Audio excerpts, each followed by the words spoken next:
네, 지난 16일부터 전국에 쏟아진 기록적인 폭우로 피해가 속출하고 있습니다. 지금까지 18명이 숨지고 9명이 실종되는데요. 추적의 잔길에서 피해 상황 알아보겠습니다.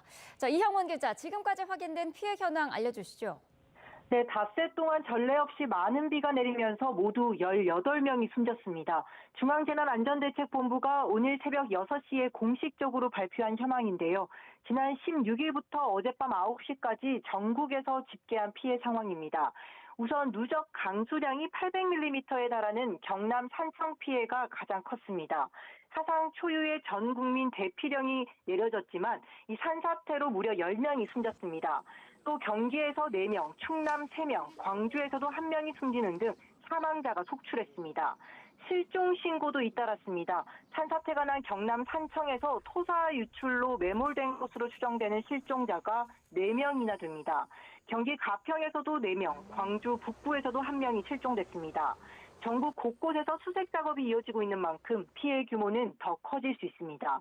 한편 비 피해 우려에 대피가 잇따라 15개 시도에서 14,000명 넘게 집을 떠났는데 아직 2천여 명은 임시주거시설에 머무르고 있습니다.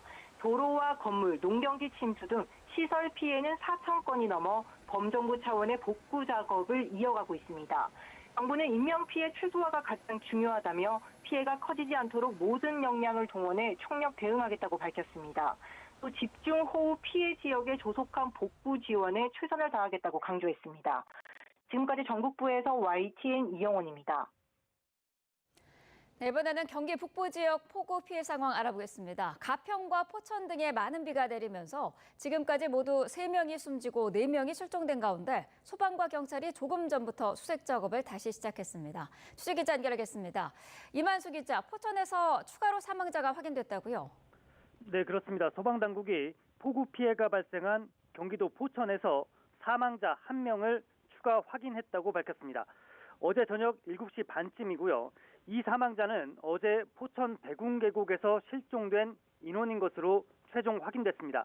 이렇게 되면서 가평과 포천 등 경기 북부 지역 폭우로 인해 지금까지 모두 3명이 숨지고 4명이 실종된 것으로 집계됐습니다. 가평에서 2명이 숨지고 4명이 실종됐고요. 포천에서는 앞서 말씀드린 대로 1명이 숨졌습니다. 소방당국은 조금 전인 오전 7시부터 이 실종자들을 찾기 위한 본격적인 수색 작업에 다시 착수했습니다. 소방당국은 인원 224명, 장비 30여 대, 그리고 구조견 2마리를 동원해서 가평 지역에서 수색에 나섰습니다. 네, 도로 통제에다 통신 불편도 이어지고 있는데 수색에 어려움을 겪고 있다고요? 네, 소방과 경찰은 오늘도 대규모 인력을 투입해 실종자 수색과 혹시나 고립돼 있을 대피 인원 구조에 총력을 기울이겠다는 계획입니다. 하지만 상황이 녹록지는 않습니다. 폭우가 쏟아지면서 도로 수십 곳이 물에 잠기거나 유실됐고요. 곳곳이 통제되고 있습니다. 여기에 통신이 끊기고 단수된 지역도 여러 곳입니다. 소방 관계자는 통신이 원활하지 않고 진입로가 차단돼 수색 지점에 접근하는 것이 쉽지는 않은 상황이라면서 수색과 구조에 최선을 다하고 있다고 설명했습니다. 다만 어제 선로에 토사가 유입돼 운행이 전면 중단됐던 의정부 교에서는 오늘 아침 6시 55분 첫 차부터 운행이 재개됐습니다. 앞서 경찰은 경기 북부경찰청에 의료비상, 경기 가평경찰서에 가포비상을 각각 발령했고 소방 역시 대응 2단계를 발령했습니다.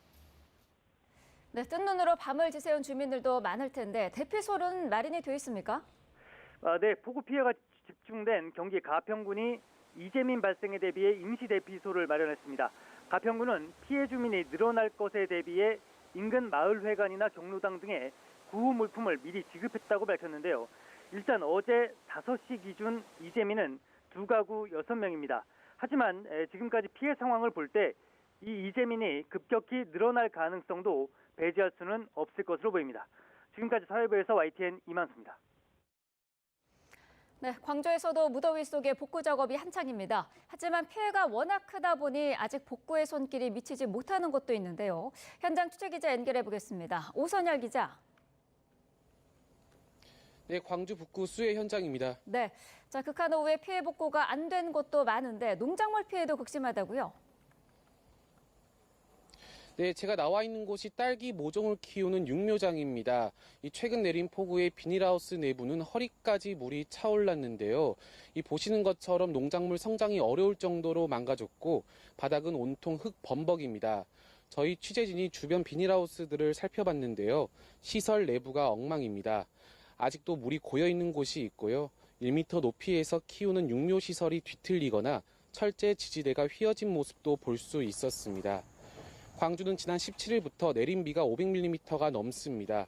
사흘 동안 1년 강수량이 3분의 1 정도가 내린 건데요. 침수된 집부터 지우고 들판에 나온 농민들은 한숨만 나오는 상황입니다. 양수기 등을 포함한 농기계들도 물에 잠기면서 고장났는데요. 30년 넘게 농사를 지었다는 주민은 평생 처음 있는 일이라며 허탈한 마음을 감추지 못했습니다. 현재까지 광주와 전남에서만 논과 시설원해 등 8,000헥타르 정도가 침수되거나 매몰된 것으로 잠정 집계됐습니다. 상당수 농경지와 비닐하우스가 원래 모습을 잃어버린 상태라 복구도 막막하기만 한데요. 폭우가 거친 뒤 폭염이 닥치면서 복구 작업에 어려움을 더하고 있습니다. 잠시 뒤부터 군 부대원 170여 명이 이곳 일대에서 복구 작업에 나설 예정인데요.